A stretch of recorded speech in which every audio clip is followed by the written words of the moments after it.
अस्सलाम वालेकुम वरहमतुल्लाहि वबरकातुहू। जनाब नूर महबूब आलम साहब, मोअज़्ज़िज़ हाज़रीन इकराम, मेरे तमाम मजलिसी रुफ़ा, हाज़रीन इकराम, बुज़ुर्गान मिल्लत, मेरी इज़्ज़तदार माँ और बहनों, मैं आप तमाम का शुक्रिया अदा करता हूं कि आपने इतनी गर्मी में इस दोपहर के वक्त में आज के जलसे में शिरकत की। आपका बेहद शुक्रिया। और मैं आपको ये बात बताने के लिए भी आया हूं कि इंशाअल्लाह ताला मजलिस इत्तेहादुल मुस्लिमीन बंगाल की सरजमीन से अपने सियासी सफर का आगाज कर रही है और हमको यकीन है कि इंशाअल्लाह ताला आप तमाम की दुआएं, आप तमाम का साथ रहेगा। और मैं आपको इस बात का वादा भी कर रहा हूं और तयकीन भी दे रहा हूं कि हम सिर्फ इस एक इलेक्शन के लिए बंगाल को नहीं आए हैं, बल्कि इंशाअल्लाह ताला मैं जब तक जिंदा रहूंगा बंगाल में हर इलेक्शन लड़ेंगे, चाहे असेंबली का हो। और मेरे इस दुनिया से चले जाने के बाद भी मुझसे ज्यादा काबिल और बेरोज लोग आकर भी बंगाल में मजलिस इत्तेहादुल मुस्लिमीन के काम को जारी और सारी रखेंगे। तीसरी अहम बात मैं आपको बताना चाहूंगा कि इस आने वाले असेंबली इलेक्शन में इंशाअल्लाह ताला जलंगी और सागरदगी से मजलिस इत्तेहादुल मुस्लिमीन का उम्मीदवार इस इलेक्शन में लड़ेगा इंशाअल्लाह ताला। और दूसरे मुकामात, दूसरे असेंबली कॉन्स्टिट्यूंसीज के ताल्लुक से इंशाअल्लाह 1-2 दिन के अंदर हम लोग फैसला करके बताएंगे। मगर आप मुतमईन रहिए कि बंगाल की सरजमीन पर जो कोई भी इलेक्शन होगा, MIM पार्टी अपना हरा झंडा लेकर इलेक्शन में जरूर लड़ेगी इंशाअल्लाह। मैं हमारे तमाम बंगाल के मेरे मजलिस इत्तेहादुल मुस्लिमीन के तमाम साथियों को, मेंबर्स को उनका शुक्रिया अदा करता हूं कि बड़ी मुसीबत और मुश्किलात का उनको सामना करना पड़ा। कई मरतबा उनको झूठे मुकदमों में जेल में डाल दिया गया।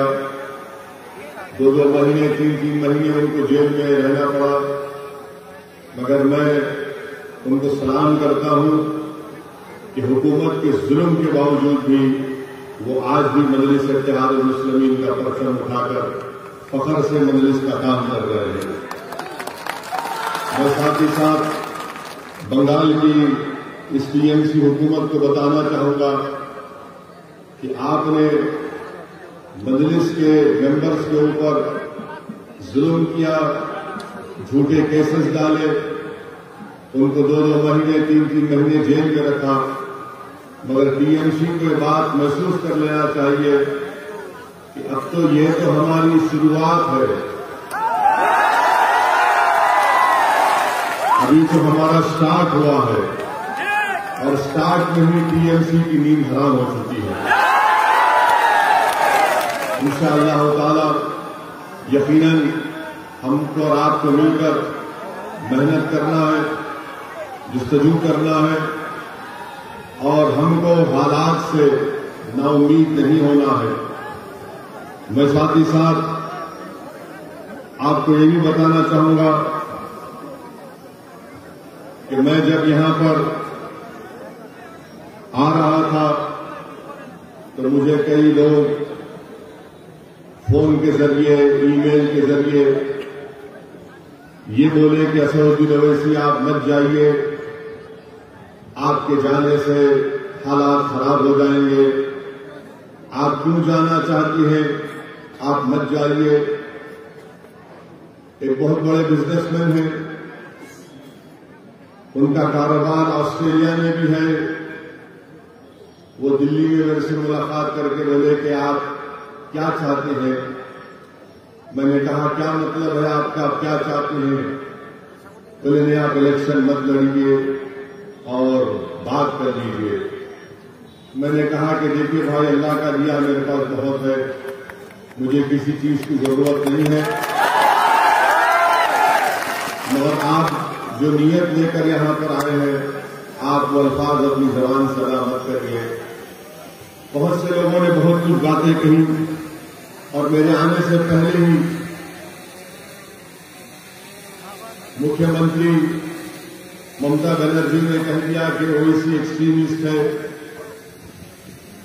कल मुझे हमारे महबूब आलम वीडियो दिखा रहे थे कि मुख्यमंत्री ममता बनर्जी ने कहा कि असदुद्दीन ओवैसी गद्दार है, गद्दार का साथ मत दो, ये वोट काटने आए हैं, इनको पैसे मिले हैं। मैं बंगाल के मुख्यमंत्री से ये कहना चाहूंगा कि आप जो कुछ कहना चाहते कह लो, मुझे इसका कोई फर्क पड़ने वाला नहीं। हम मुख्यमंत्री साहिबा को बताना चाहेंगे कि ममता बनर्जी मेरी इज्जत और जिल्लत का देने वाला अल्लाह है, आप नहीं दे सकते हो। आप जो कुछ बोलना चाहते बोलो, आप, मैं सुनने तैयार हूं। मगर एक बात आपको याद रखना पड़ेगा कि शायद आपको अपनी जिंदगी में असदुद्दीन ओवैसी जैसे अपोजिशन लीडर का मुकाबला नहीं हुआ होगा।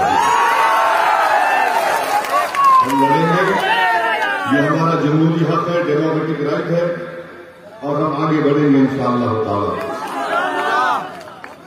दूसरी बात यह है कि कोई यहां पर कहते हैं कि लेफ्ट और कांग्रेस वाले बोलते हैं क्यों असदुद्दीन ओवैसी आ गए। टीएमसी, कांग्रेस, वाम और बीजेपी, ये चारों मेरे बारे में एक बात जरूर कहते हैं, ये चारों एक बात पे मुत्तफिक है। कांग्रेस भी वही बात, लेफ्ट भी वही बात कि आप यहां पर क्यों आकर वोट को काटते हैं। मैं पूछना चाहता हूं टीएमसी के लोगों से, कांग्रेस और वाम के लेफ्ट के लोगों से, क्या बंगाल का वोटर आपका गुलाम है? क्या आपकी बात सुनेगा? बंगाल का वोटर जिसको चाहे वोट देगा, मुझे देगा या नहीं देगा, मगर आप कब से बोलना शुरू कर दिए कि नहीं आओ। मेरे अजीज दोस्तों, मेरी इज्जतदार मां और बहनों, 70 साल से आप लोगों ने कांग्रेस को वोट दिया, लेफ्ट फ्रंट को वोट दिया, 10 साल आपने टीएमसी को वोट दिया, और इन तीनों पार्टीज ने आपसे वोट लेकर ये कहा कि हम हिंदुत्व को रोकेंगे, हम आपका डेवलपमेंट करेंगे, हम आपसे इंसाफ करेंगे। मगर मैं आपको बता रहा हूं कि बंगाल के दलितों को और खास तौर से मुस्लिम अक़लियत को ना इंसाफ मिला, ना उनका डेवलपमेंट हुआ, ना ये लोग बंगाल में हिंदुत्व की तहजीब को या उसके पॉलिटिकल गलबे को रोक सके। ये इनकी नाकामी की वजह से हिंदुत्व आज बंगाल में आगे बढ़ रहा है। 70 साल से धोखा दिया और आपका वोट हासिल किया। मेरे अजीज दोस्तों और बुजुर्गों, ममता बनर्जी क्या कहती है कि मैं मुसलमानों की प्रोटेक्टर हूं। ममता बनर्जी हर जगह कहती है, अभी इस इलेक्शन में नहीं बोल रही है, मगर हम ममता बनर्जी को बताना चाह रहे हैं, आप जरूर बंगाल के मुख्यमंत्री हैं, मगर हमारा प्रोटेक्टर तो सिर्फ अल्लाह ही रहेगा, आपके प्रोटेक्शन की जरूरत नहीं है। आपका काम यह है कि बहैसियत मुख्यमंत्री आपने भारत के संविधान के ऊपर ओथ लिया है, और ओथ जब आप लेती है, चाहे आप हो या नरेंद्र मोदी हो, इनका काम यह है कि भारत की और बंगाल की जनता से इंसाफ करें, जो ना आप किया है और ना मोदी ने किया है। दोनों ने इंसाफ नहीं किया है, दोनों ने इंसाफ नहीं किया है। और चौथी बात यह कि ममता बनर्जी ने मेरे आने से पहले माशाअल्लाह मैं शुक्रिया अदा करता हूं मैडम चीफ मिनिस्टर का कि दूल्हे के आने से पहले उन्होंने दूल्हे के बारे में बात करना शुरू कर हर जगह टीवी चैनल पर जलसे में बहुत अच्छा है, आप बोलिए जरूर, क्योंकि मुझे मालूम है कि आपके दिमाग में असदुद्दीन ओवैसी आपको दर्द पहुंचा रहा है, इसलिए ममता बनर्जी बोल रही है। हम ममता बनर्जी से टीएमसी से पूछना चाहते हैं, 10 साल से आपको सत्ता मिली बंगाल में, आपने अभी अपने पार्टी का इलेक्शन मैनिफेस्टो रिलीज किया। इलेक्शन मैनिफेस्टो में एक वर्ड नहीं है मुस्लिम, एक वर्ड नहीं है, और आप उसमें लिखते भी नहीं है कि आपने 10 साल में मुस्लिम माइनॉरिटीज के लिए क्या किया, आपने मुस्लिम माइनॉरिटीज के लिए कौन सा काम किया, बताइए ना, वो भी नहीं बता दिया। और फिर आप ये भी बोलते हैं कि मैं ममता बनर्जी ये भी कहती है कि मैं माइनॉरिटी की मिनिस्टर भी हूं, वो पोस्ट मेरे पास है, तो बताइए ना आपने क्या किया, कुछ तो किया होगा ना आपने, तो बताइए आपने क्या किया। मेरे अजीज दोस्तों और बुजुर्गों, मेरी इज्जतदार मां और बहनों, 10 साल आपने टीएमसी को वोट दिया, उससे पहले 30-31 साल लेफ्ट को, उससे पहले कांग्रेस को आपने वोट दिया। मैं आज आपके सामने सिर्फ कम से कम वक्त में चंद बातें बताकर यहां से रुखसत हो जाऊंगा, क्योंकि अब तो जलसा पैदा हुआ है, इंशाल्लाह बहुत हो गया।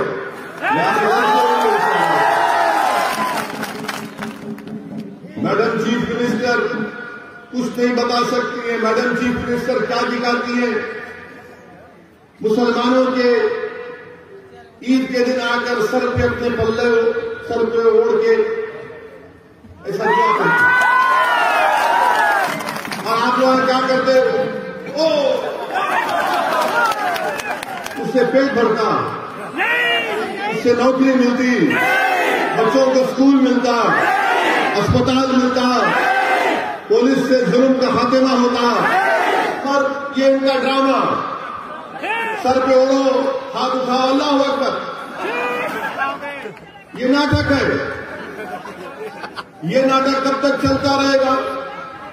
अच्छा, अब आप खुद, मैं आपको बता रहा हूं, मैं ममता बनर्जी से, चीफ मिनिस्टर बंगाल से, ये लेफ्ट फ्रंट के लोगों से, और कांग्रेस, ये लेफ्ट फ्रंट कांग्रेस तो आखिरी इलेक्शन इसके बाद खत्म ही हो जाने वाले हैं, नहीं रहने वाले हैं।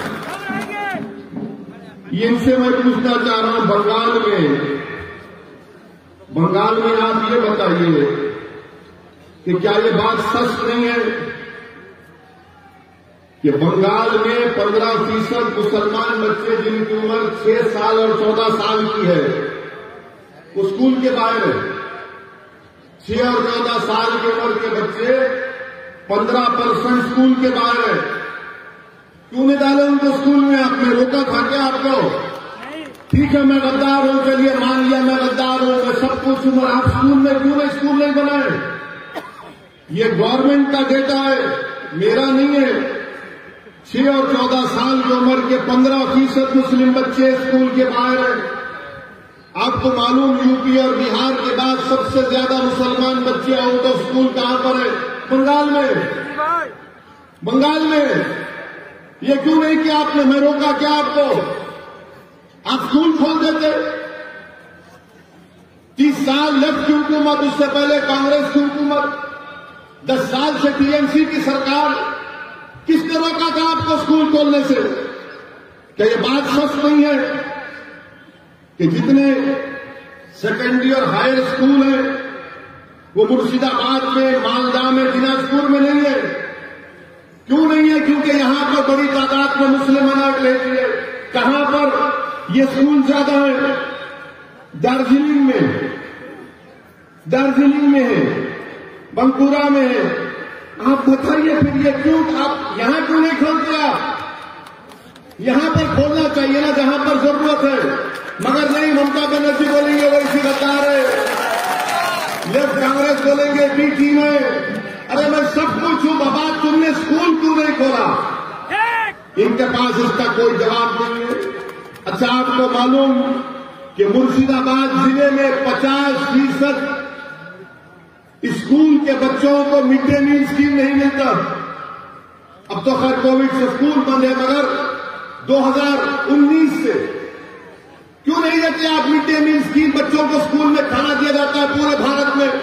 50% स्कूल्स में मुर्शिदाबाद में मिड डे मील स्कीम नहीं दिया जाता। क्यों नहीं दिया जाता? ठीक है ममता दीदी, मैं गद्दार हूं, मानता हूं कांग्रेस के वालों में भी थी, वो बताओ फिर तुम स्कूल में खाना क्यों नहीं देते? ये तुम्हारा डेटा है, मेरा नहीं है।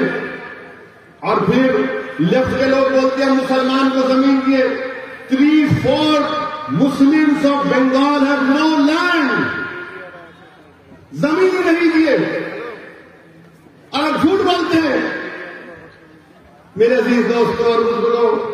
फिर उसके बाद आप देख लीजिए कि 6 सबसे बदतरीन डिस्ट्रिक्ट जो है हेल्थ के एतबार से, 3 के 3 तो 50% मुस्लिम माइनॉरिटी के डिस्ट्रिक्ट है। आप क्यों नहीं खोले अस्पताल वहां पर?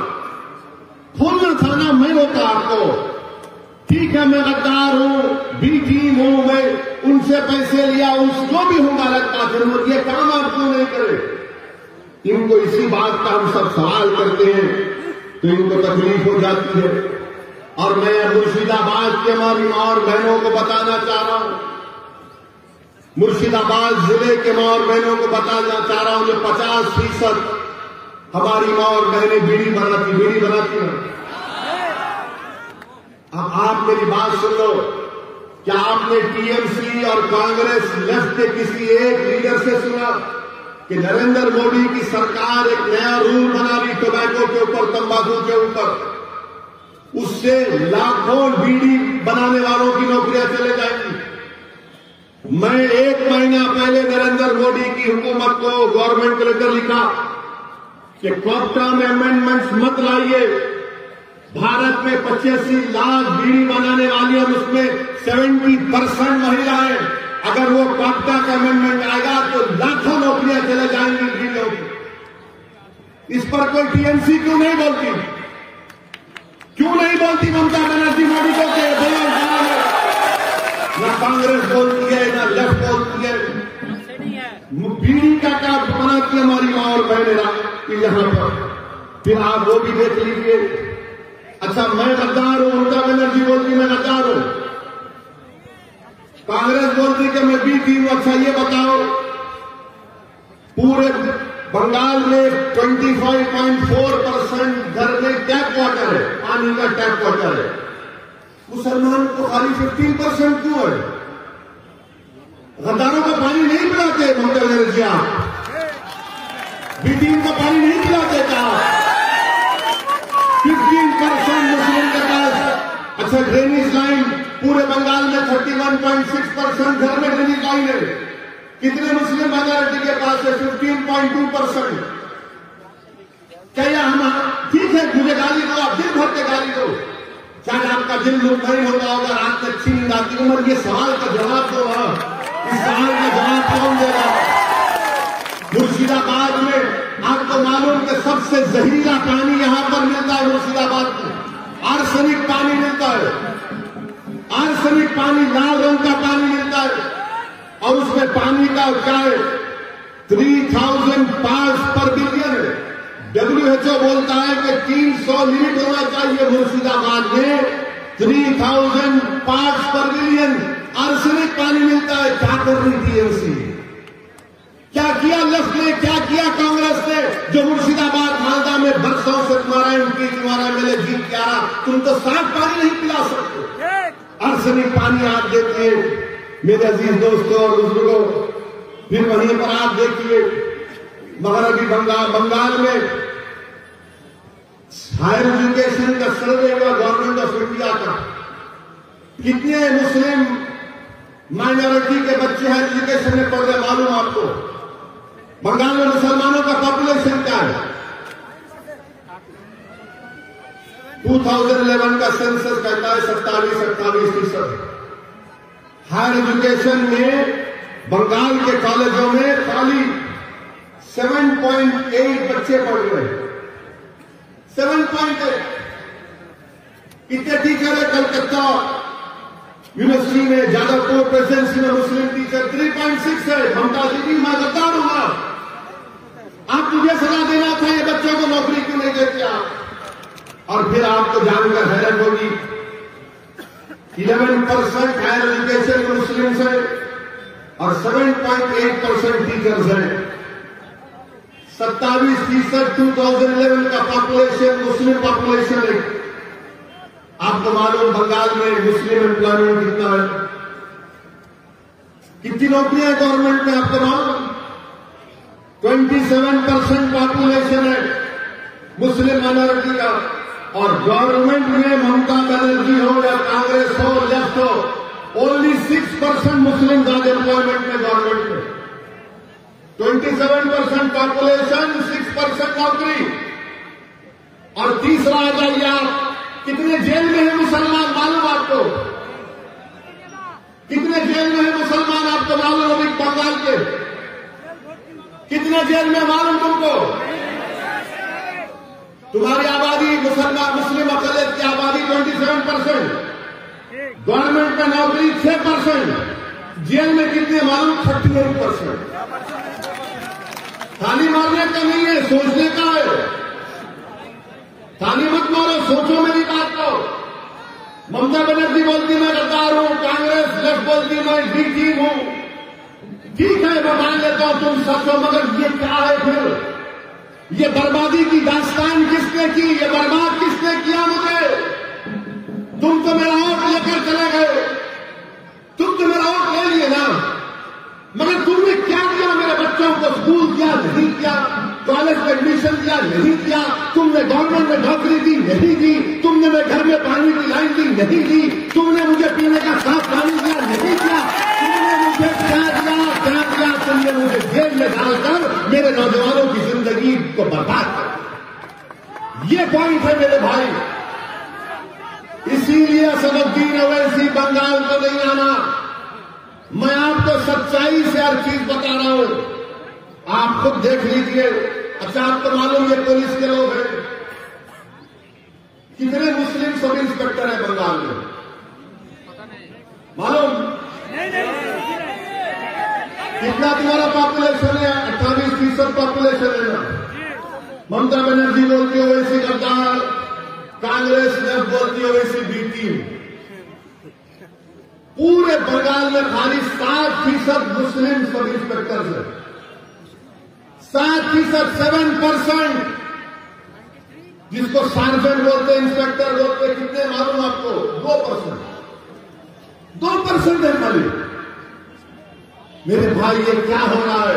अच्छा, सोने पे सुहागा ये कि बंगाल के असेंबली में 294 असेंबली सीट्स में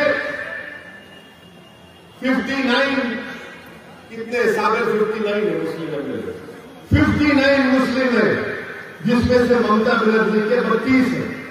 आप बोलेंगे ओवैसी तो 59 है। मेरे भाई 59 की अहमियत नहीं है। अगर मजलिस के 4 जीत के गए तो ममता बनर्जी को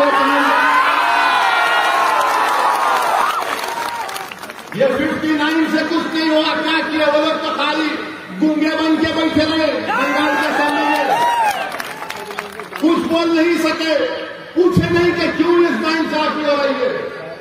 और फिर टीएमसी हमसे बोलती कि हम बता रहे।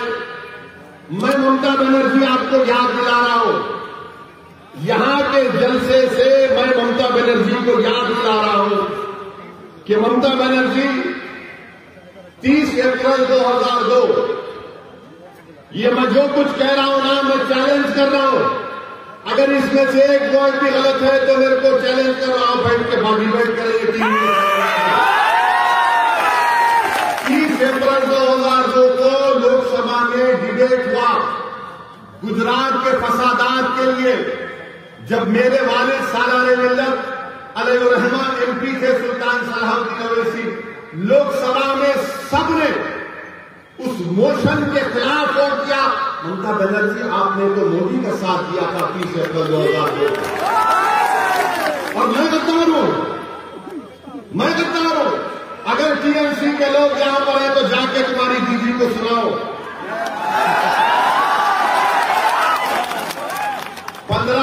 सितंबर 2003 टाइम्स ऑफ इंडिया अखबार की रिपोर्ट है। क्या तारीख? 15 सितंबर 2003। ममता बनर्जी क्या कहती है उसमें? ममता बनर्जी आरएसएस के लोगों से मिलती है और मिलकर बोलती है कि आरएसएस के लोग देश प्रेमी है। और ममता बनर्जी बोलती है उनको कि अगर तुम 1% मेरा साथ दिए तो मैं बंगाल की पूरे मुकद्दर को चेंज कर दूंगी। ममता बनर्जी, तुमने तो 2003 में आरएसएस से हाथ मिला लिया था और आज तुम असदुद्दीन ओवैसी को गद्दार कहती हो। 2003 का 15 सितंबर 2003 का। अच्छा, फिर ममता बनर्जी 2019 का पार्लियामेंट इलेक्शन हुआ। पार्लियामेंट के चुनाव में आप बताइए कि आपने बीजेपी को वोट दिया? कितनों ने बीजेपी को वोट दे दिया? आप बताओ। शर्मा ने, धरना ने। कितने टीएमसी को वोट दिया? दोनों भाग तो बात है। अच्छा, 18 बीजेपी कैसा जीत गई? 18 बीजेपी कैसा जीत गई बंगाल से? मैं तो नहीं था ना, हजार तो नहीं था, बीजेपी भी नहीं थी, तो बीजेपी मोदी 18 कैसे जीत गया? टीएमसी का ममता का वोटर मोदी के गोद में बैठ के चाय पी रहा और ममता बनर्जी टीएमसी, लेफ्ट, कांग्रेस हमको गद्दार, बीटी क्या क्या गाली देते। अच्छा, फिर रिजल्ट आया तो ममता बनर्जी ने क्या कहा था? मीडिया ने जाकर ममता बनर्जी से क्या पूछा? ए दीदी, बीजेपी इतना जीत गई, क्या मुस्लिम की वजह से हुआ? मीडिया को भी शौक खाली मुसलमान से है। तो ममता बनर्जी ने क्या कहा कि हाँ, गाय दूध देती है तो कभी गाय लात भी मारती है। कहा था, मेरे को जवाब दो, तुम इंसान हो तुम गाय हो? अगर कोई बंगाल का मुसलमान है वो इंसान है या गाय है? तुम इंसान हो या गाय हो? जोर से बोलो, तुम इंसान हो या गाय हो? तुम 2 टांग के हो या 4 टांग के हो? तो किसने अख्तियार दिया मुख्यमंत्री को कहने के लिए तुम 4 टांग की गाय है? किसने दिया बताओ? अच्छा, फिर मुख्यमंत्री ने क्या कहा? गाय दूध देती है, हम ले लेते हैं, रात को कबूल कर लेते हैं। ममता बनर्जी, हम गाय नहीं है, इंसान है, और इंसान को नौकरी की जरूरत है, इंसान को पानी की जरूरत है, इंसान को घर की जरूरत है, इंसान को नौकरी की जरूरत है, इंसान को खून की जरूरत है, इंसान को कागज की जरूरत है। मगर दीदी, आपने क्या किया? आपने तो दूध भी पी लिया, मलाई भी खा ली, मिष्टी गोई भी खा ली, अब हमारे पास कुछ नहीं बचा है। मैं आपको गाय के रूप में नहीं देखता, मैं आपको इंसान के रूप में देखता हूँ। मजलिस इत्तेहादुल मुस्लिमीन जिनको भारत का बावकार इंसान के तौर पर देखती है। मैं तुम्हारे से दूध लेने नहीं आया हूं, मैं तुम्हारा हक दिलाने के लिए आया हूं। मैं तुम्हारे को भारत के संविधान में जो आपका जायज मुकाम है उसको दिलाने के लिए आया हूं। मैं इंसान को इंसान के रूप में उसकी इज्जत बहाल करने के लिए आया हूं। आपको इंसान के तौर पर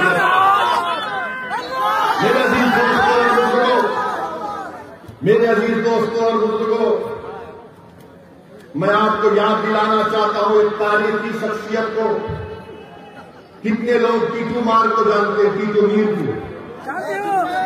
मीर को जानते हैं? कौन था टीटू मीर? कौन था टीटू मीर? टीटू मीर हाफिज कुरान थे। टीटू मीर हाफिज कुरान के हज करने गए। जब वापिस आए टीटू मीर, तो जमींदारों ने मुसलमानों पर टैक्स लगा दिया कि जो गाड़ी छोड़ेगा उस पर टैक्स। तो एक इलाका है नरकल बिराई बोलते हैं, नारकल बिराई में टीटू मीर थे। तो टीटू मीर ने कहा कि हम जमींदारों को दाढ़ी छोड़ने पर टैक्स नहीं देंगे। तो टीटू मीर ने एक किला बनाया जिसको बंसर कला बोलते हैं, बंसर कला बोलते हैं। टीटू मीर ने बनाया और टीटू मीर ने उन जमींदारों अंग्रेजों के खिलाफ जिहाद किया था ना। आज असदुद्दीन ओवैसी आपको बोलने आया कि आपको ना जिहाद करने की जरूरत है, ना हथियार उठाने की जरूरत है, आपको सिर्फ भारत के संविधान को समझकर अपने हक के लिए लड़ने की जरूरत है। उस जमाने में जमींदार थे, अंग्रेज थे, वो तो जमींदार अंग्रेज चले गए, अपने जमींदार आगे, एक जमींदार टीएमसी, एक जमींदार मोदी, एक जमींदार कांग्रेस, एक जमींदार लेफ्ट। ये जमींदार बन चुके हैं और हम पर टैक्स लगा रहे हैं।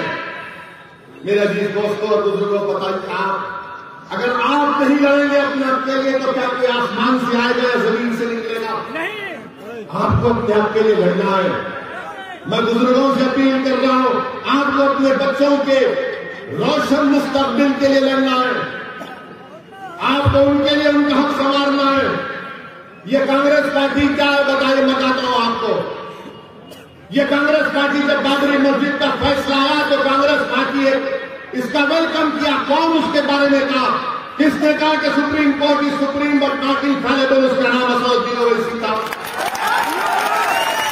ममता बनर्जी, पूछो उनसे टीएमसी से कि राम मंदिर का जजमेंट आया, उसके बारे में आपकी क्या राय है? तो बोलिए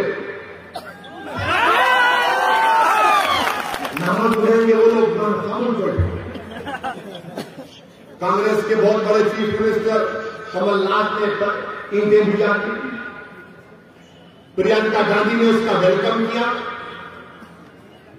ये कांग्रेस पार्टी है जो आपके वोटों से मुर्शिदाबाद मालदा में बरसों से हुकूमत करती आ रही है और कुछ नहीं किया। यहां ट्रिपल तलाक का बिल पार्लियामेंट में आया तो कौन उसके खिलाफ बोला? आपने देखा होगा, किसने बोला ट्रिपल तलाक के खिलाफ? जब ट्रिपल तलाक का बिल पार्लियामेंट में मैंने वोटिंग का मुतालबा किया तो पूछो टीएमसी से, टीएमसी ने वॉकआउट कर दिया। वोट क्यों नहीं डाला? वोट क्यों नहीं डाला? वॉकआउट किया। वोट डालना था, बताना था मोदी को कि तुम्हारे खिलाफ वोट दे रहे हैं। हम खाली 2 एमपी है लोकसभा में, मगर मोदी के 300 एमपी के सामने उसके खिलाफ बोल के वोट दिया। ममता बनर्जी का एक चेहरा लोकसभा में, एक चेहरा बंगाल में, एक चेहरा लोकसभा में। उनके एमपी बड़ी बड़ी अच्छी अंग्रेजी में बड़ी बड़ी तकरीर कर लेते हैं, मगर सिविल अमेंडमेंट बिल आया तो 8 एमपी नहीं थे, 8 एमपी नहीं थे।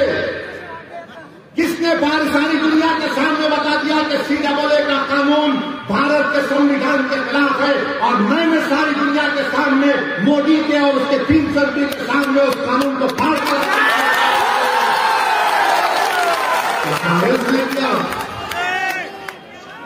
क्या टीएमसी ने किया? लेफ्ट तो कहीं है ही नहीं क्या? ये कांग्रेस और लेफ्ट तो मेडिकल शॉप में जब जाते हैं दवा लेने के लिए तो दवा के नीचे लिखा होता कि कब बनी, date of manufacture, date of expiry. ये कांग्रेस लेफ्ट का डेट ऑफ एक्सपायरी हो चुका।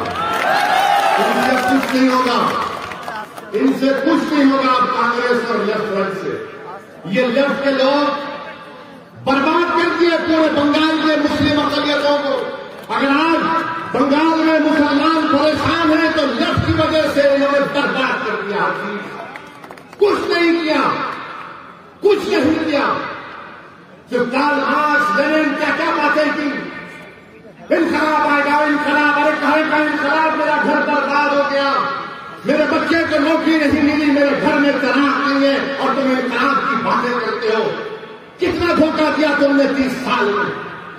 मेरे भाई याद रखो, मेरी जिंदगी कब तक है अल्लाह जानता है, मगर मैं आपसे कह रहा हूं, जब तक आप सियासी तौर पर मुत्तहिद नहीं होंगे, जब तक आप सिर्फ वोट डालने वाले के साथ साथ वोट लेने वाले नहीं बनेंगे, आपके मसाइल नहीं हल होंगे, आपके प्रॉब्लम्स नहीं सॉल्व होंगे, आपके प्रॉब्लम्स नहीं सॉल्व होने वाले। मेरी बात को याद रखो। आप हो सकता है कि किसी को मेरी बात गलत दिख रही होगी, मगर आपके प्रॉब्लम नहीं सॉल्व होंगे, आपके मुश्किलात का खात्मा नहीं होगा, आपके बच्चे जेलों में सड़ते रहेंगे, उनकी जवानी बर्बाद हो जाएगी, हमको गवर्नमेंट में नौकरियां नहीं मिलेंगी। ये तो कॉन्स्टिट्यूशनल राइट है ना, हमारे संविधान में right to equality fundamental right है। हमारे कॉन्स्टिट्यूशन में liberty, equality, fraternity, justice Baba Saheb Ambedkar ने प्रियम्बल में लिखी। तो बताओ क्या कांग्रेस ने किया, क्या लेफ्ट ने किया, क्या ममता ने किया, क्या मोदी कर रहे? कोई नहीं कर रहा। मेरे अजीज दोस्तों और बुजुर्गों, इसीलिए मैं आपसे अपील कर रहा हूं कि आपने सबको वोट दिया है, एक मरतबा मजलिस इत्तेहादुल मुस्लिमीन का साथ देकर देखो, एक मरतबा साथ देकर देखो। मैं आपसे वादा कर रहा हूं कि इंशाअल्लाह ताला जो काम 70 साल में नहीं हुए, वो काम हम इंशाअल्लाह ताला 5 साल में करवा के आपको दिखाएंगे। मेरी ये कोशिश है, मेरे मजलिस के साथियों की कोशिश है, आपकी दुआओं का मैं मोहताज हूं, आपके दुआओं का मोहताज हूं। सिर्फ मैं, आप सिर्फ दुआ करो हमारे लिए। हम अपनी कोशिश और जस्तजू और कुर्बानियों को जारी रखेंगे। और जहां तक सवाल है नरेंद्र मोदी का, माशाअल्लाह क्या हो सकता, बांग्लादेश नरेंद्र मोदी गए, कल जाकर बोल दिया, कल जाकर नरेंद्र हमारे प्रधानमंत्री ने कहा कि मैंने भी सत्याग्रह किया था बांग्लादेश। हमको नहीं मालूम था प्राइम मिनिस्टर कि आपने सत्याग्रह किया। जो आपके बारे में किताब लिखे उसमें तो कहीं नहीं मिला कि आपने बांग्लादेश के लिए सत्याग्रह किया था। मगर मोदी जी बोलिए, मगर मोदी जी, अगर आपने बांग्लादेश के लिए सत्याग्रह किया तो मुर्शिदाबाद के बसने वाले मुस्लिम अकलियत को आप बांग्लादेशी क्यों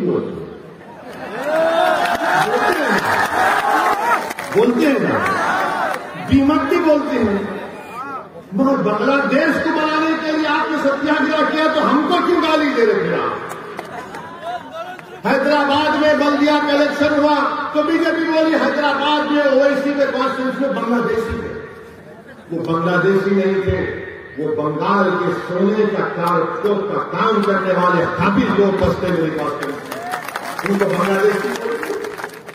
CAA का कानून नरेंद्र मोदी लाए, CAA का कानून आसाम में मोदी CAA की बात नहीं कर रहे, मोदी और अमित शाह बंगाल में यहां पर असेंबली इलेक्शन में CAA की बात कर रहे, आसाम में नहीं कर रहे, हम यहां कर रहे।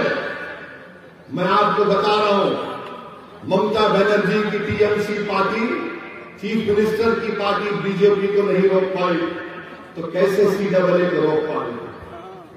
कैसे रोक पाएगी CAA को? ये आपको सोचना है मेरे अजीज दोस्तों और बुजुर्गों। नरेंद्र मोदी जब से भारत के वजीर आजम बने उस वक्त से पहली तकरीर नरेंद्र मोदी ने की और कहा, क्या कहा कि हमको सत्ता मिली 1200 साल की गुलामी के बाद। नरेंद्र मोदी जी, इस मुल्क में गुलामी तो अंग्रेजों ने की 200-250 साल की, मगर 1200 साल की गुलामी क्या है? क्या सिराजुद्दौला भी गद्दार थे? मोदी जी बताओ आप, क्या सिराजुद्दौला जो जंग लड़े अंग्रेजों के खिलाफ क्या थे? वो चौकीदार गद्दार है। मेरे अजीज दोस्तों और बुजुर्गों, ये बीजेपी का असली चेहरा है। पूरे मुल्क में इतनी नफरत बीजेपी भर दी कि एक बच्चा जिसका नाम मुसलमान है वो किसी मंदिर में जाकर पानी पीता है तो उसको पीटा जाता है। बताइए आप, अगर कोई गोश्त रखता है तो उसको मार दिया जाता है, नफरत फैला। कोई अगर मुसलमान है तो उसको कहा जाता है जिहादी है, कोई ट्राइबल है तो नक्सल कहा जाता है, कोई सेकुलर थिंकर है तो उसको एंटी नेशनल कहा जाता है। मेरे अजीज दोस्तों और बुजुर्गों, ये रात लंबी होने वाली है। मैं बार बार कह रहा हूं, इस रात, ये रात बड़ी लंबी रहने वाली है, याद रखो।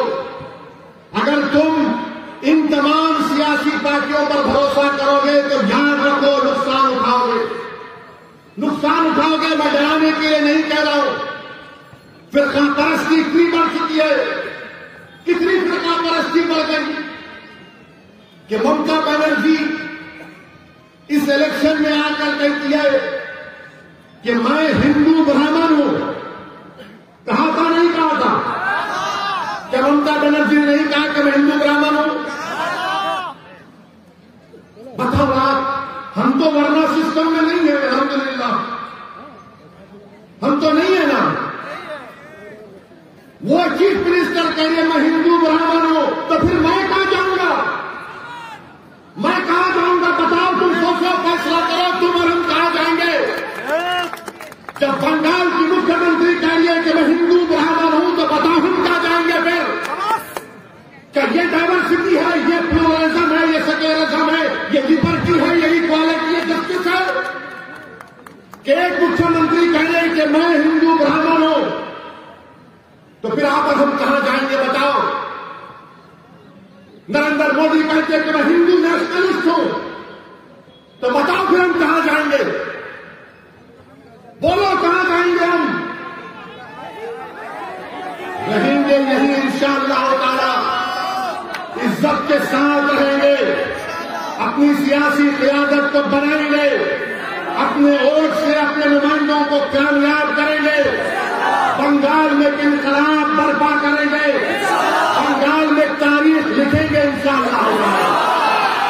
और बंगाल की मुख्यमंत्री ने ये कह दिया, चंडी पाठ पढ़ा उन्होंने, पढ़ाना चंडी पाठ पढ़ा, तो दिल्ली का चीफ मिनिस्टर बोला कि मैं हनुमान भक्त हूं। राहुल गांधी, प्रियंका गांधी भी अपने आप को भक्त दिखाने के लिए मंदिर मंदिर जाते हैं, उसमें कोई इतराज नहीं। मगर सवाल ये पैदा होता है, क्या ये सेक्युलरिज्म है? हर कोई अपने आप को सबसे बड़ा हिंदू कौन है दिखा रहा है, क्योंकि मोदी से मुकाबला करना है ना। अरे मोदी से मुकाबला करना है तो अम्बेडकर के संविधान से करो, मोदी हार जाएगा। मोदी से मुकाबला करना है तो आइडियोलॉजी पर करो, वो आइडियोलॉजी जो हमारे मुजाहिदीन आजादी ने इस्तेमाल किया था। मेरे अजीज दोस्तों और बुजुर्गों, मैं चंडी पाठ पढ़ने के हरगिज़ खिलाफ था, न हूं न कभी रहूंगा। अगर कोई हनुमान चालीसा पढ़ता है तो मुझे कोई इतराज नहीं है, उनका फेथ है। मगर एक आप चीफ मिनिस्टर रहकर इस तरह की बात करते हैं, तो दीदी आज के जलसे से आपको एक मैसेज दे रहा हूं। मैं इन तमाम लोगों से आपसे अपील कर रहा हूं कि जब ममता बनर्जी चंडी पाठ कर सकती है, तो हम इंशाअल्लाह ताला इस जलसे को खत्म करेंगे, सूरह फातिहा पढ़ेंगे। पूरे पढ़ेंगे, पूरे पढ़ेंगे, पढ़ेंगे ना? बिस्मिल्लाहिर्रहमानिर्रहीम, अल्हम्दुलिल्लाहि रब्बिल आलमीन, अर्रहमानिर्रहीम, मालिक यौमिद्दीन, इय्याका नअबुदु व इय्याका नस्तईन, इहदिनस सिरातल मुस्तकीम, सिरातल लज़ीना अनअमता अलैहिम गैरिल मग़दूबि अलैहिम वलद्दाल्लीन। आप चंडी पाठ पढ़ो, मैं सूरह फातिहा पढ़ता हूं। ये भारत का सेक्युलरिज्म है, ये भारत का सेक्युलरिज्म है। ये नहीं हो सकता कि मैं हिंदू ब्राह्मण हूं और मैं बोलते जाऊंगी। नहीं दीदी, मोदी और आप दोनों सगे भाई बहन। ये ममता बनर्जी को दीदी बोलते, उनको दादा बोलते। मेरे भाई, आप एमआईएम पार्टी का साथ दीजिए। हम अपनी शुरुआत कर रहे हैं, आपकी दुआओं की जरूरत है, आपका साथ की जरूरत है, और इंशाअल्लाह ताला मजलिस इत्तेहादुल मुस्लिमीन यहां पर हर इलेक्शन में बंगाल का मुकाबला करेगी। अस्सलाम वालेकुम व रहमतुल्लाहि व बरकातहू। झंडा भी, झंडा